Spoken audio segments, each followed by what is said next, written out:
ஊடக நண்பர்களுக்கும் பத்திரிகையாளர்களுக்கும் யூடியூப் உறவுகளுக்கும் இனிய ஒரு மதிய வணக்கம். என்னை பற்றி நிறையா சொன்னார் நன்னாரி. அந்த அளவுக்கு சொல்கிற அளவுக்குலாம் ஒன்றும் இல்லை. நானும் இந்த கலைத்துறையில் வந்து சாதிக்கணும் அப்படின்னு ஒரு போராட்டத்துக்காக தான் வந்தேன். First of all Suresh Babu வந்து எனக்கு ஒரு 8 வருஷத்து நண்பர். அவர் கஷ்டப்படும் போது இருந்து நானும் இருந்திருக்கேன் கூட. பட் நன்னாரி வினோத் அளவுக்கு நான் இல்லை. ஏன்னா நன்னாரி வினோத்தும் அவரும் ஒரே ஒரு சின்ன கல் தடிக்கு கீழே விழுந்தாலும் தூக்கி விடுற அளவுக்கு நன்னாரி வினோத்து கூட இருப்பாப்புல. இந்த இன்ஸ்பெக்டர் சூர்யா படம் பேச்சுலர் பார்ட்டின்னு தான் ஃபர்ஸ்ட் டைட்டில். இப்போ இன்ஸ்பெக்டர் சூர்யான்னு இருக்கு. இந்த படம் வந்து எவ்வளோ கஷ்டப்பட்டு இதை தயாரிச்சிருக்காங்க. ஃபர்ஸ்ட் ஆஃப் ஆல் நான் வந்து இதுக்கு ஒரு பெரிய நன்றி கடன் யாருக்கு சொல்லணும் அப்படின்னா,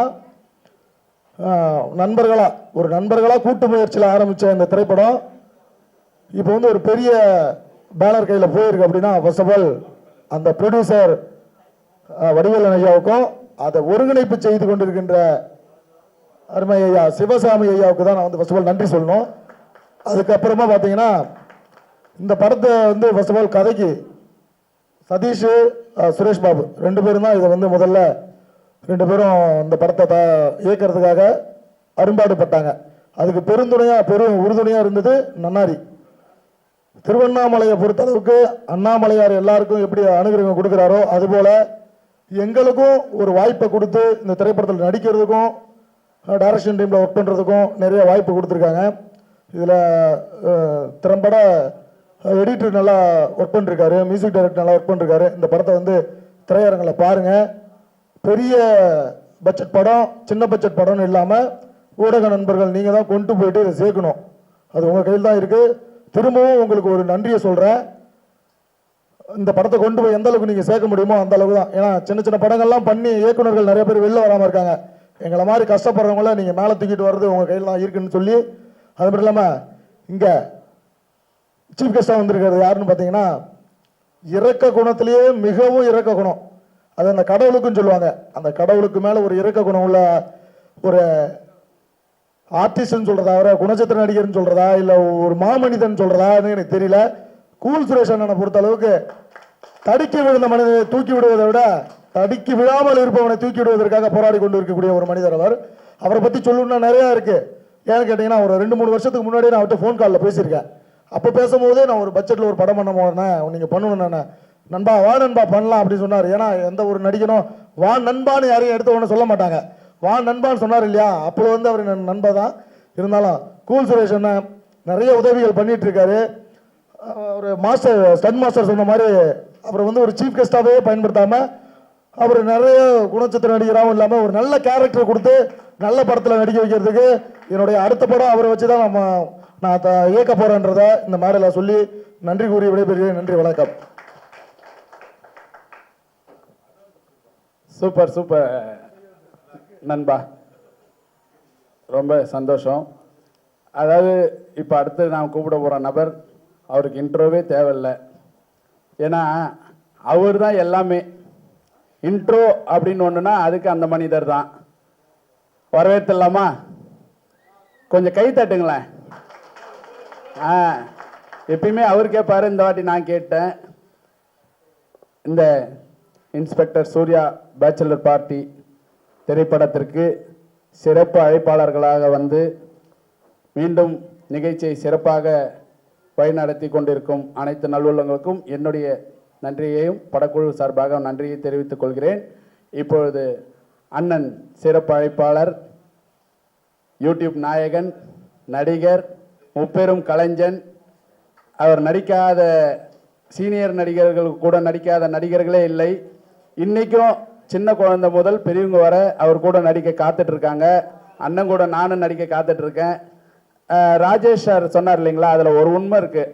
இன்றைக்கி சினிமாவில் வந்து பார்த்தீங்கன்னா, ஒருத்தவங்க வளர்ந்து வரும்போது அவங்கள வந்து வளர விட மாட்டாங்க. ஏன் அவன் நம்மளை விட மேலே போயிடுவானோன்ட்டு. பட் அண்ணன் வந்து அப்படி கிடையாது. அண்ணனை பற்றி எனக்கும் பர்சனலாக தெரியும். கண்டிப்பாக நான் உங்களுடைய மகிழ்ச்சி, உங்களுடைய சந்தோஷம் இதே மாதிரியே இருக்கும். உங்களுடைய சேவையும் தொடரும். அண்ணனை அவர்களை பேச அன்போடு அழைக்கிறேன்.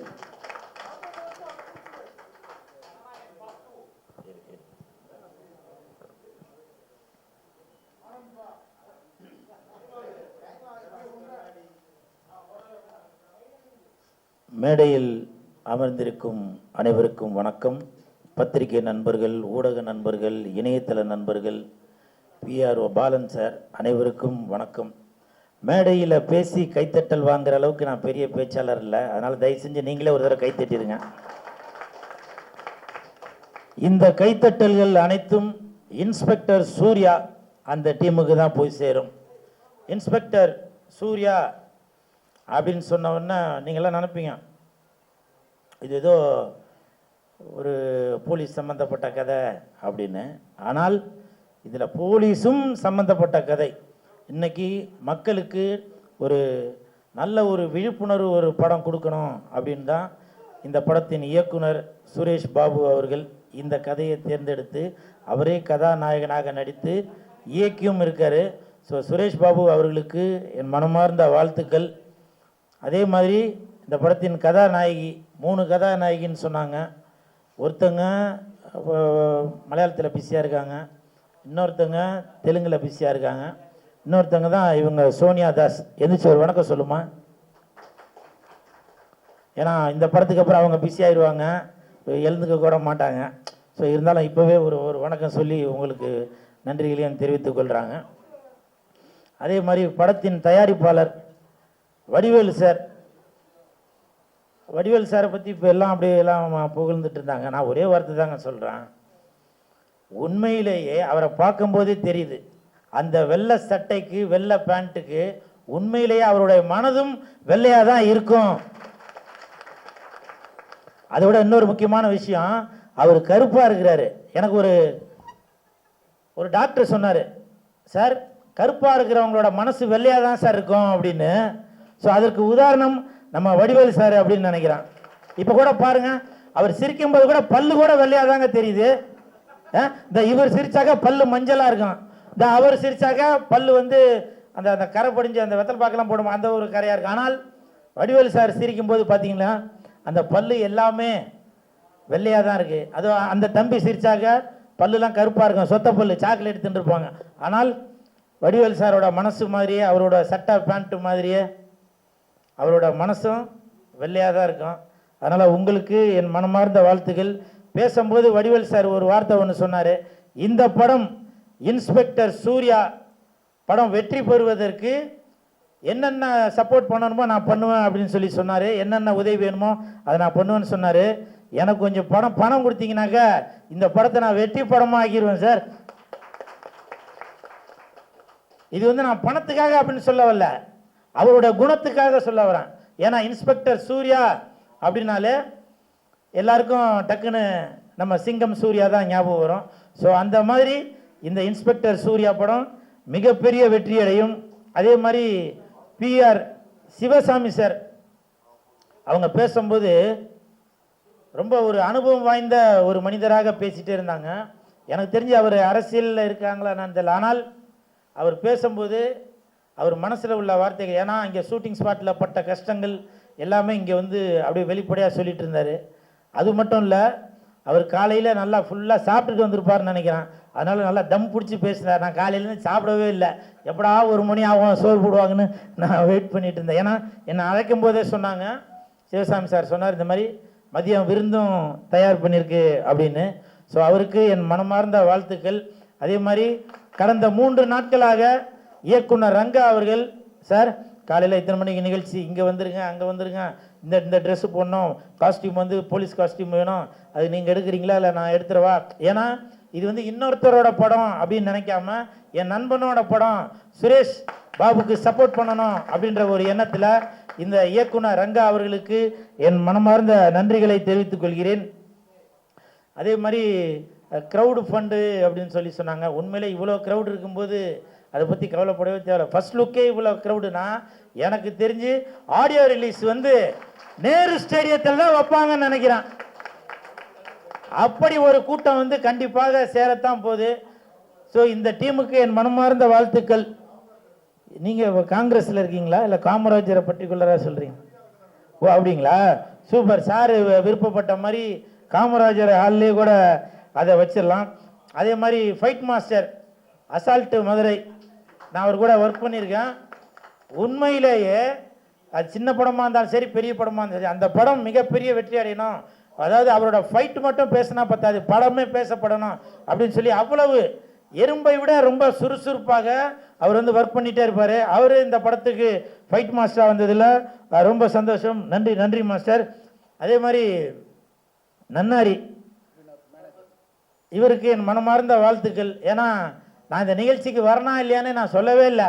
ஆனால் இவரே ஒரு வீடியோ ஒன்று எடுத்து போட்டார், இந்த மாதிரி கூல் சுரேஷ் வந்து ஃபர்ஸ்ட் லுக்கு வராரு அப்படின்னு. அப்போது அதில் வந்து அவரோட ஆர்வம் தெரிஞ்சுது. ஏன்னா சப்போஸ் நான் வரலப்பா அப்படின்னு நான் முடிவு பண்ணியிருந்தா கூட அவருடைய ஆர்வத்தில் இவர் வந்து கண்டிப்பாக வரணும் அப்படின்ற ஒரு இயக்கம் அதில் தெரிஞ்சுது. ஸோ இந்த மாதிரி படங்களுக்கு கண்டிப்பாக கூல் சுரேஷ் சப்போர்ட் பண்ணிட்டு தாங்க இருப்பேன். டைரக்டர் சுரேஷ் பாபு சார் பேசும்போது சொன்னாங்க, இது வந்து சின்ன படம்னு.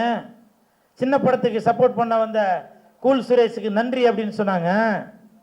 நான் மனசு நொந்து போய் சொல்கிறேங்க, இந்த மாதிரி சின்ன படங்களுக்கு கூல் சுரேஷ் தாங்க சப்போர்ட் பண்ணுவேன்.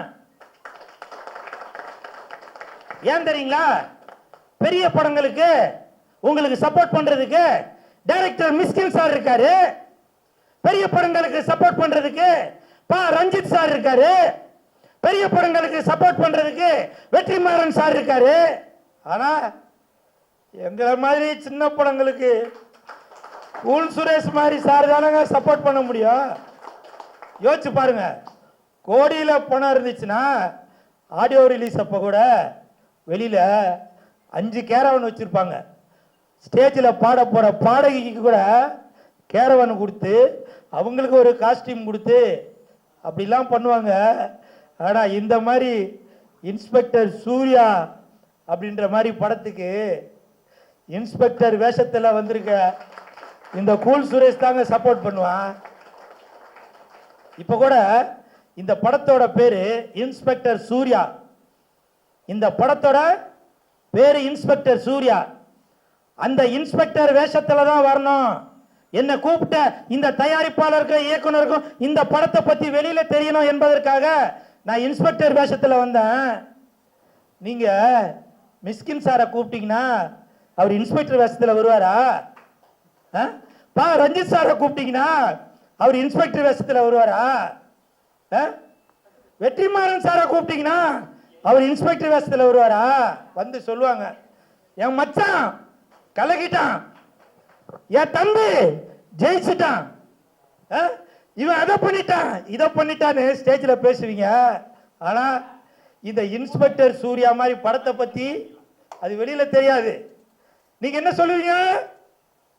நாங்க பன்னீர் சோடா சாப்பிட்டோன்னு அதுக்கு எல்லாம் கை தட்டுவீங்க. அது உங்களுக்கு பெருமை. ஆனா ரத்தத்தை சிந்தி Vadivel sorrow Suresh Babu sorrow Chinnasamy sorrow ஸ்டேஜில் பேசும்போது சொல்றாங்க, இந்த படத்துக்காக நாங்கள் அவ்வளோ உழைச்சோம் அப்படின்னு. அந்த ஹீரோயின் முட்டி போட்டு முட்டியில் ரத்தம்லாம் வந்துச்சு அப்படின்னு சொன்னாங்க. இந்த வழியை ஸ்டேஜில் சொல்லுவீங்களா? அதை சொல்ல மாட்டீங்க. பன்னீர் சோடா 1 மணிக்கு வந்துச்சு, 4 மணிக்கு 3 கோலி சோடா வந்துச்சு அப்படின்னு அதை நீங்க பெருமையா சொல்லுவீங்க. இப்ப கூட நான் யாருக்கும் குறை சொல்லணும் அப்படின்னு சொல்ல வரலங்க. எங்களை மாதிரி கலைஞர்களுக்கு கை கொடுங்க. சினிமாதான் மூச்சு, சினிமாதான் பேச்சுன்னு இருக்கிற என்ன மாதிரி ஆளுங்களுக்கு கை கொடுங்க. நேற்று நைட்ல இருந்து நான் சாப்பிடலங்க. ஏன் தெரியுமா? ரங்கா சொன்னாரு, இயக்குனர் சொன்னாரு, நீங்க வரும்போது இன்ஸ்பெக்டர் ட்ரெஸ்ல வாங்க அப்படின்னு. அந்த இன்ஸ்பெக்டர் ட்ரெஸ்ல வரும்போது இன்ஸ்பெக்டர் ஒரு பர்ஃபெக்டா இருக்கணும் அப்படின்றதுக்காக சாப்பிட்டா தொப்ப தெரியும். இன்ஸ்பெக்டர்னா இப்படி இருக்கணும் என்பதற்கு தமிழகத்தில் உள்ள இன்ஸ்பெக்டர் எல்லாமே ஒரு உதாரணம். நான் நேற்று நைட்ல இருந்து சாப்பிடலங்க. இது நான் சும்மா வீடியோக்காக மைக்குக்காக பேசல. அப்படி ஒரு கலைஞனாக இருந்து அந்த படத்துக்கு நான் அவ்வளவு சப்போர்ட் பண்ணிட்டு இருக்கேங்க. புரியுதுங்களா? இன்னைக்கு அவரு சிவசாமி சார் பேசும்போது கூட அவர் காலையில சாப்பிட்டு வந்திருப்பார், நல்லா தெம்பா பேசினாரு. எனக்கு தெம்பு இல்லைங்க, நேற்று நைட்ல இருந்து சாப்பிடல. அது மட்டும் இல்ல, இந்த படத்துல சாமி அந்த சாமி சிலை தான் ஒரு முக்கியமான கருவா இருக்கு. அந்த பச்சையம்மனை நம்ம கையால தொட போறோம். அதனால விரதம் இருந்ததான் நினைச்சுக்கிட்டேன். அப்படி உயிர் கொடுக்கிற கலைஞர்கள் இந்த சினிமால இருக்காங்க. அந்த மாதிரி ஆளுங்களை பயன்படுத்த பாருங்க.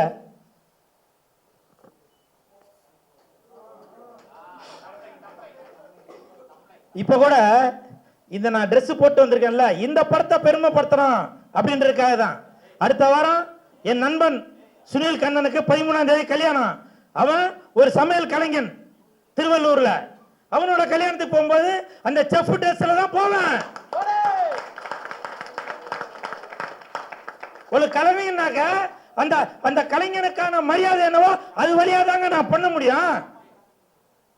அதனால தயவு செய்து இவன் ஏதோ கூத்தாடி அப்படின்னு சொல்லி கிண்டல் பண்ணாதீங்க. ஒரு ஜோக்கரு பப்புனு அப்படி கிண்டல் பண்ணாதீங்க.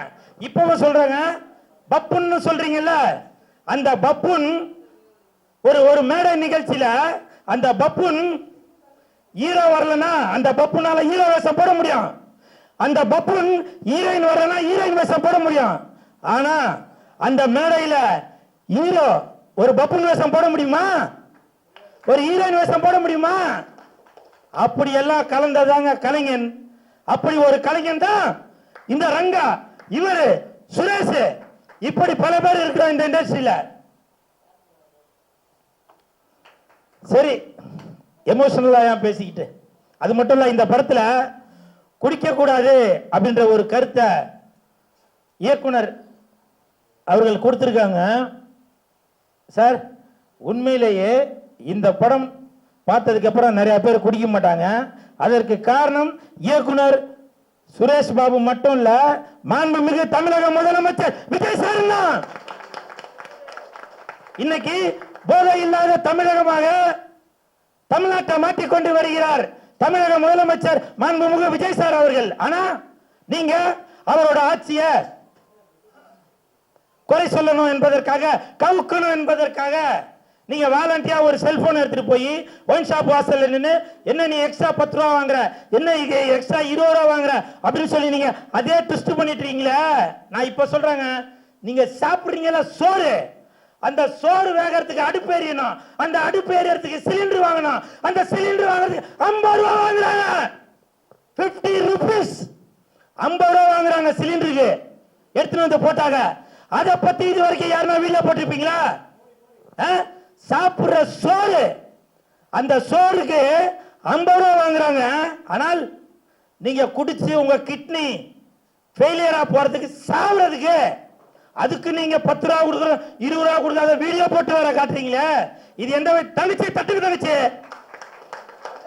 அந்த தங்கச்சி கை தட்டாங்கன்னா அவங்களுக்கு தெரியும் அந்த குடும்பம் நடத்துற சூழ்நிலை என்னன்னு தெரியும். ஒரு சிலிண்டருக்கு 50 ரூபா வாங்கும் போது அந்த 50 ரூபாயோட அருமை என்னன்றது அந்த தங்கச்சிக்கு தெரியும். ஆனால் ஒயின் ஷாப்ல போய் 10 ரூபாய் 20 ரூபாய்க்கு போய் சண்டை போட்டுக்கிட்டு, அதுக்கு போய் சண்டை போட்டுட்டு அதை ஒரு வீடியோ போட்டு நீங்க பிரபலமா பண்றீங்களா? இப்போ சொல்றேன், எந்த கொம்பன் நினைச்சாலும் தாவேக ஆட்சியை, விஜய் சாரோட ஆட்சி யாருமே தடுக்க முடியாதுங்க. அதற்கு உதாரணம் இந்த இன்ஸ்பெக்டர் சூர்யா. இன்ஸ்பெக்டர் சூர்யா இந்த படம் எனக்கு சில ஷாட்லாம் இயக்குனர் சுரேஷ் பாபு காமிச்சாரு போன்ல. வருகின்ற 23ஆம் தேதி அன்னைக்கு எப்படி ஜனநாயகன் படத்துல விஜய் சார் போலீஸ் கெட்டப் போட்டு தீய சக்தி எப்படி தூய சக்தியை மாற்றாரோ, அதே மாதிரி இந்த இன்ஸ்பெக்டர் சூர்யா படத்திலையும் சுரேஷ் பாபு அவர்கள் தீய சக்தியை தூய சக்தியை மாற்றுவாரு. நீங்க படம் பார்க்கும்போது தெரியும். எமோஷனல் ஆகணும்னு நினைக்கிறேன். எனிவே, இந்த படத்துல நடிச்சிருக்க அனைத்து கலைஞர்களுக்கும் டெக்னீஷியன்களுக்கும் என் மனமார்ந்த வாழ்த்துக்கள். அது மட்டும் இல்ல, இந்த படத்துல இப்ப எப்படி பாஷா படத்துல நான் ஒரு தடவை சொன்னா 100 தடவை சொன்ன மாதிரி அப்படின்ற ஒரு வசனம் இருக்குமோ, அதே மாதிரி இந்த படத்திலையும் ஒரு வசனம் கண்டிப்பாக அது ஹிட் ஆயிட்டே இருக்கும். அது சிலையை கொடுப்பா எங்க சுரேஷ் பாபு சார், வாங்க வாங்க வாங்க, டக்குன்னு வாங்க, பசிக்குது.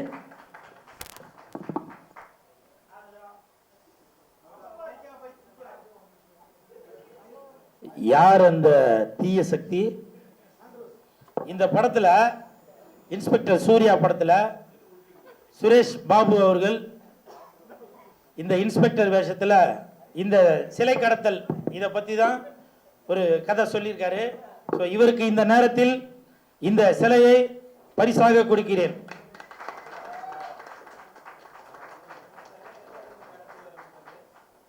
அது மட்டும் இல்ல, இந்த படத்துல ஒரு சிறப்பான வசனம் ஒன்று இருக்கு. அதை நான் சொல்றதை விட கதாநாயகன் சுரேஷ் பாபு அவர்கள் சொன்னா நல்லா இருக்கும். நீங்க சொன்னாலும் தப்பு பண்ற எவனா இருந்தாலும் இந்த சூர்யாவோட பார்வையிலிருந்து தப்பிக்கவே முடியாது. தப்பு பண்றவன் எவனா இருந்தாலும் இந்த சூர்யாவோட பார்வையிலிருந்து தப்பவே முடியாது.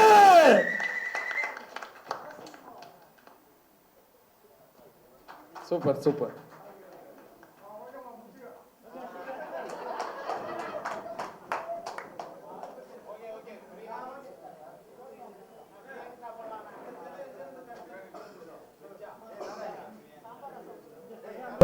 அடுத்ததாக இந்த படத்தினுடைய கதாநாயகன் இயக்குனர் சுரேஷ் பாபு அவர்களை பேச அழைக்கிறேன்.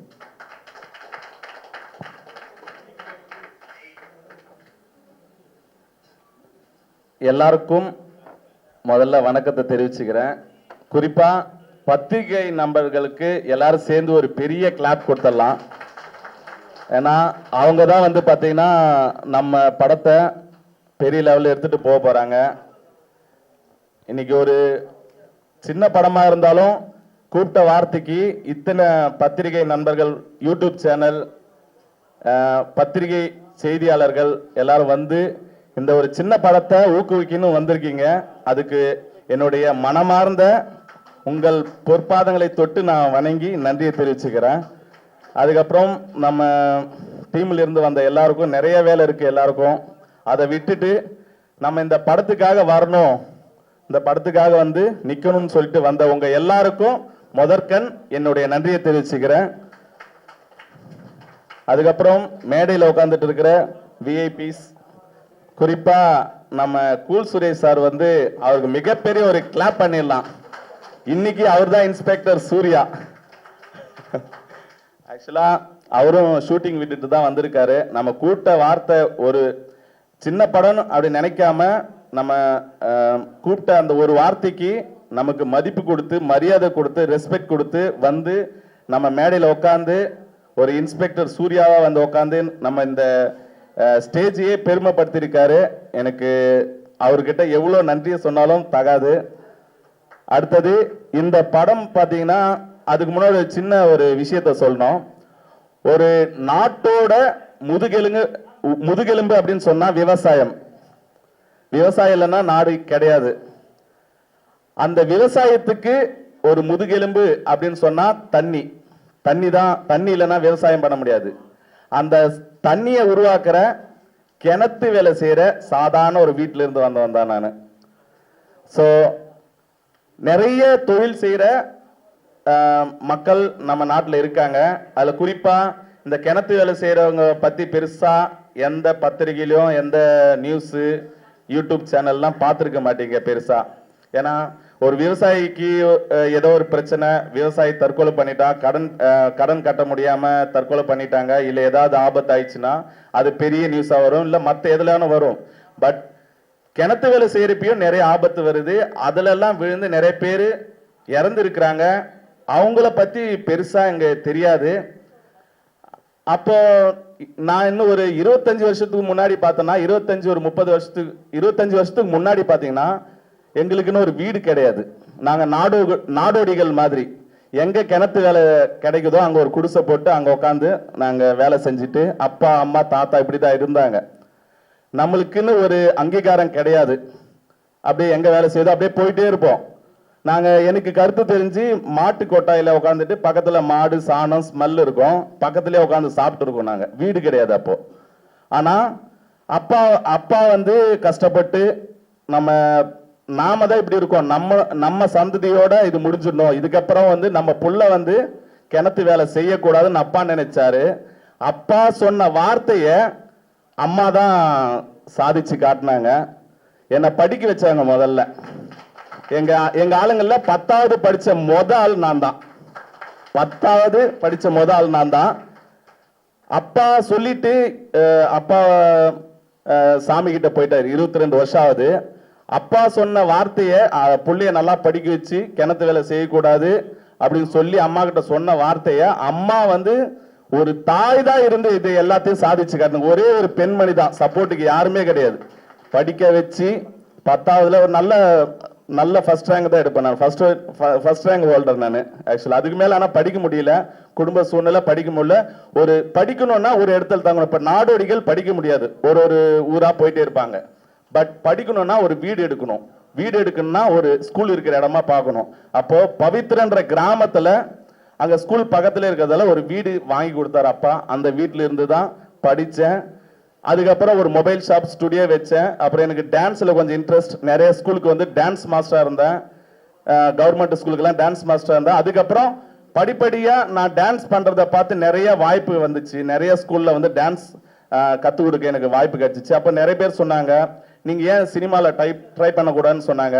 பட் எனக்கு சினிமாவில் பெருசா இன்ட்ரெஸ்ட் இல்லை, சினிமாவுக்கு வரக்கூடாதுன்னு இருந்தேன். பட் நிறைய பேருடைய உந்துதல் காரணமா நான் வந்து சினிமாவில் வந்து 2016 அடங்கா பசங்கன்னு ஒரு படத்துல ஹீரோவா நடிச்சு ரிலீஸ் ஆயிடுச்சு. அதுக்கப்புறம் பாத்தீங்கன்னா ஒரு ஷார்ட் பிலிம் பண்ணலான்னு சொல்லிட்டு ஒரு அசிஸ்டன்ட் டைரக்டர் போயிட்டு ஒரு கதை சொன்ன. அப்போ அவர் கூப்பிட்டு சொன்னாரு, நீங்க நடிக்க வந்திருக்கீங்க, நடிக்கிற வேலையை மட்டும் பாருங்க, டைரக்ஷனா என்ன தெரியுமான்னு கேட்டாரு. அந்த கேட்ட ஒரு வார்த்தை தான் இன்னைக்கு இந்த படத்தை உருவாக்கிச்சு. ஏன்னா 4 பேர் நம்மளை பாராட்டினா கூட வளர முடியாது, ஒரு நெகட்டிவால தான் நம்மள மேல வர முடியும். ஏன்னா பிளஸ் மைனஸ் சேர்ந்தாதான் பல்ப் எரியும். பிளஸ் மட்டும் ஃபுல்லா இருந்தா 99% இருந்தாலும் ஒரு சின்ன நெகட்டிவ் கீழே இருந்து எடுத்தாதான் லைட் எரியும். அப்போ நிறைய ரிஜெக்ஷன். ஏன்னா நான் ஒரு சின்ன கிராமத்துல இருக்கேன். கிராமத்துல இருந்து இவன் எப்படி படம் பண்ணுவான் பார்த்தலாம். திருவண்ணாமலையில எனக்கு நிறைய போட்டி, இவன் வரக்கூடாது, எவ்வளவு அழுத்தம், இவன் எப்படி படம் பண்ணிடுவான் பார்த்தலாம். நிறைய பேர் நம்ம கூட இருந்துட்டு நிறைய பேர் குழி பரப்பாங்க, இவன் பண்ணக்கூடாது. நம்ம சிட்டியில இருக்கோம், சிட்டில இருந்து நாம படம் பண்ணணும், இவன் படம் பண்ணக்கூடாது அப்படின்னு சொல்லிட்டு நிறைய போராட்டம். அதுக்கு எனக்கு கூடயா இருந்த என்னுடைய ஆர்வ நண்பன் நன்னாரி வினோத்தை வந்து இங்க நிக்க வைக்கணும்னு ஆசைப்படுறேன். நாங்க ஆக்சுவலா ஷார்ட் பிலிம் பண்ணோம். ஷார்ட் பிலிம் பண்ணிட்டு நிறைய ஃபெஸ்டிவல்ல போயிட்டு நிறைய அவார்ட் வாங்கினோம்.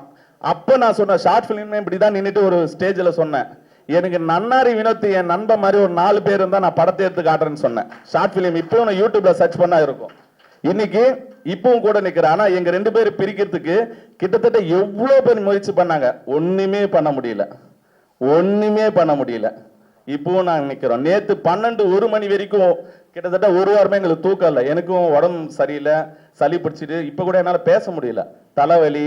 1 வாரமா நாங்க 2 பேருமே கஷ்டப்பட்டுட்டு தூக்கம் இல்லை. இந்த ப்ரோக்ராம் ரெடி பண்றதுக்கு ஃபியூ டேஸ்லயே வந்து ரெடி பண்ணணும்னு சொல்லிட்டாங்க.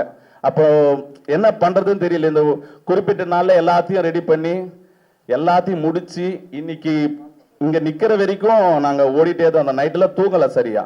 அப்போ நாங்க ஷார்ட் பிலிம்ல எப்படி ஒன்னா இருந்து அந்த ஷார்ட் பிலிம் முடிச்சுமோ அதுவும் அப்படிதான். காம்படிஷனுக்கு வந்து நைட்டு 12 மணிக்கு லாஸ்ட் டேட், லாஸ்ட் டைம், அது வரைக்குமே போராடி ஷார்ட் பிலிம் அனுப்பி கேரளா ஃபெஸ்டிவல்ல மேக் ஃப்ரேம்ன்ற ஒரு ஃபெஸ்டிவல்ல பிஞ்சு மனசுன்னு ஒரு ஷார்ட் பிலிம் பண்ணி அது வந்து தமிழ்நாடு கேட்டகரியில ஃபர்ஸ்ட் பிரைஸ் வாங்கிச்சு.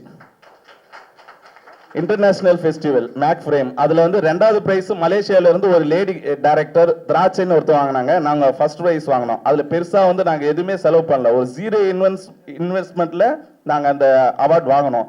அப்போ ஷார்ட் பிலிம் பண்ண முடிஞ்சா நம்மளையா பெரிய படம் பண்ண முடியாதுன்னு சொல்லிட்டு அப்ப எங்களுக்கு ஊக்கம் கொடுத்தாரு எங்க சிவசாமி மாமா. அவர் வந்து அந்த ஷார்ட் பிலிம்ல இருந்து ஊக்கப்படுத்தி, நீ உனக்கு என்ன சப்போர்ட் வேணுமோ நான் கூட நிக்கிறேன்னாங்க.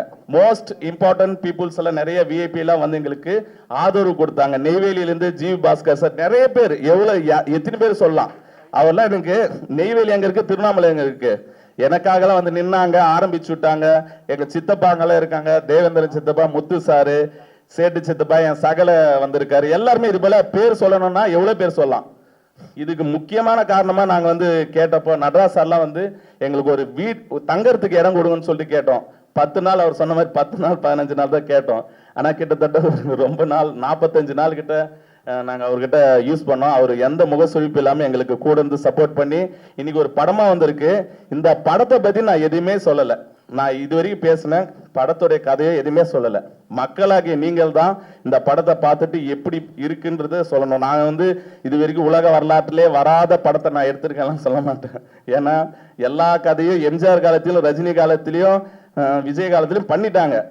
அதில் நாங்கள் என்ன பண்ணோம் பெஸ்டா, மக்களுக்கு என்ன பண்ணோம்? ஏன்னா நாங்கள் ஒரு படம் பண்ணுறப்பையும் ஒரு ஷார்ட் ஃபிலிம் பண்ணுறப்போ ஒரு மாற்றத்தை உருவாக்கணும்னு நினைக்கிறோம். வந்தோமா ஒரு படம் பண்ணோமா போனோமான்னு இருக்கக்கூடாது. அந்த படத்தால ஒரு 4 பேராவது ஏதாவது ஒரு மாற்றம் வரட்டுமே அப்படின்னு நாங்க நினைப்போம். ஏன்னா நாங்க பிஞ்சு மனசு ஷார்ட் பிலிம் பண்றப்ப சிகரெட்டை பத்தி நாங்க ஒரு விழிப்புணர்வு எடுத்தோம். அதனால ஒரு 4-5 பேர் சிகரெட் பிடிக்கிறதே விட்டுட்டாங்க. இது பெரிய கிளாப்பே நீங்க பண்ணலாம். என்கிட்ட வந்து சொல்லிட்டு ஒரு குழந்தை நான் சிகரெட் பிடிக்கிறத பார்த்துட்டு ஒரு குழந்தை முன்னாடி அவங்க வருங்காலத்துல சிகரெட் பிடிப்பாங்களோன்னு பயந்துட்டு நான் நிறுத்திட்டேன்னு சொல்லிட்டு அந்த ஆடியோலாம் யூடியூப்லயே இருக்கு. அப்போ ஒரு மாற்றத்தை உருவாக்கணும். அதே போல ஒரு 5 ரூபாய் காயின் பிஞ்சு மனசு பார்ட் 2ன்னு ஒன்று பண்ணோம். 5 ரூபாய் காயின் ஒரு நம்ம தெரியாம ஒரு கடையில வாங்கிட்டோம், அதை திருப்பி கொடுக்கணும் அப்படின்ற விஷயத்த சொல்லி ஒரு போலீஸ் லஞ்சம் வாங்குறத நிறுத்தணும், அதுக்கும் அவார்டு வாங்கணும். அதுலயும் நிறைய பேர் திரும்பினாங்க. இன்னொரு விஷயம், இது குடி சம்பந்தப்பட்ட படம், இதிலும் கண்டிப்பா மாற்றம் உருவாகும் அப்படின்றது நான் நினைக்கிறேன். ஏன்னா இதுல ஒரு மாற்றமும் உருவாயிடுச்சு. ஒரு அசிஸ்டன்ட் எடிட்டர் வந்து பாத்தீங்கன்னா எடிட்டிங் பண்ணிட்டு இருந்தாரு. அவரு ஓப்பனா சொல்லிடுறாரு, ஒரு பீர் வாங்கிட்டு ஒரு ஃப்ரிட்ஜில் வச்சுட்டு எடிட்டிங் பண்ணிட்டே இருக்காரு. அவரு என்ன ஆகுதுன்னா இதுல இருக்கிற சீனை திரும்ப திரும்ப திரும்ப பார்க்க அவருக்கு ஒரு ஏதோ ஒன்று ஆயிடுச்சு.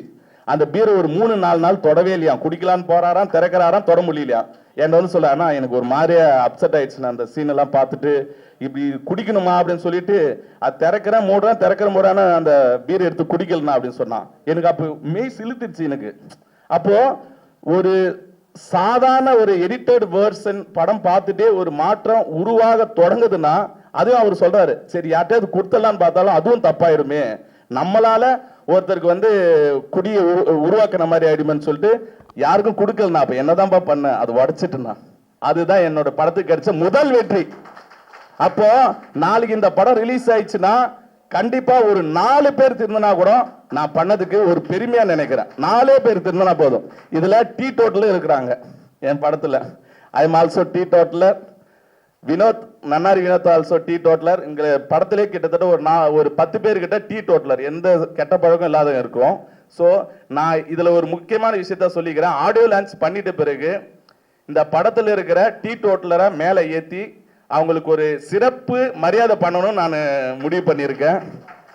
அப்போ பார்த்தீங்கன்னா இந்த படத்தை பார்த்துட்டு திருந்திட்டேன், குடிக்க மாட்டேன் அப்படின்னு சொல்லிட்டு முடிவு எடுத்திருந்தா அவங்களுக்கு தனியா ஒரு ப்ரெஷ் ஷோ வச்சு அவங்களுக்கு ஒரு பாராட்டு விழா வைக்கலாம் அப்படின்ற மாதிரி முடிவு பண்ணியிருக்கேன். ஸோ நம்ம வந்தோமா ஒரு டைரக்டரா வந்து படம் பண்ணோமா, சம்பாதிச்சோமா, வியாபாரம் பண்ணோமா அப்படின்னு போகாம சமுதாயத்துல ஏதாவது ஒரு மாற்றத்தை உருவாக்க என்னால முடிஞ்சதை நான் எடுத்து வைக்கணும்னு நடிச்சு இந்த படத்தை எடுத்திருக்கோம். ஸோ ஒரு குடியால ஒரு குடும்பம் என்ன ஆகும் அப்படின்ற விஷயத்தை தான் கருவா வச்சு நம்ம பண்ணியிருக்கோம். ஸோ உங்களுடைய ஒத்துழைப்பு கண்டிப்பா வேணும். பத்திரிகை நண்பர்களே, உங்க எல்லார்கிட்ட நான் ரொம்ப பணிவா கேட்டுக்கிறேன். இந்த படத்தை நீங்க ஒரு ஃபர்ஸ்ட் லுக் நீங்க நினைச்சிருக்கலாம், ஒரு மினி ஆடியோ லான்ச் மாதிரி ஆயிருக்கு, கரெக்டுங்களா? அதை செஞ்ச ப்ரொடியூசர் வடிவேலனுக்கெல்லாம் ஒரு மிகப்பெரிய கிளாப் பண்ணலாம். ஏன்னா எங்களை நம்பி அவர் கூட நின்று, எங்க அண்ணன், ஆக்சுவலா வடிவேலன் எங்க அண்ணன், என்னோட சகோதரர், அவர் வந்து நீ பண்ணுப்பா உனக்கு என்ன வேணுமா பண்ணுன்னு சொல்லி எனக்கு எவ்வளோ ஃப்ரீடம் கொடுத்து வடிவேலன் எங்க மாமாலாம் வந்து கூட வந்து எங்க சித்தப்பா கூட இருக்க எல்லாரும் வந்து ஒத்துழைச்சு இந்த ஒரு படமா உருவாக்கி இருக்கிறோம். இது வந்து கண்டிப்பா மக்களுக்கு 4 பேருக்கு பிடிச்சா கூட எனக்கு போதும், அதுவே எனக்கு பெரிய சந்தோஷம். அப்படின்னு நடக்கும் நான் நினைக்கிறேன். ரொம்ப சந்தோஷம். நன்றி, வணக்கம். சூப்பர்.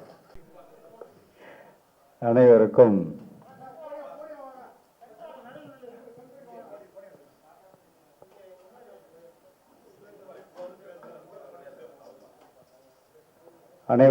என் முதற்கண் வணக்கம்.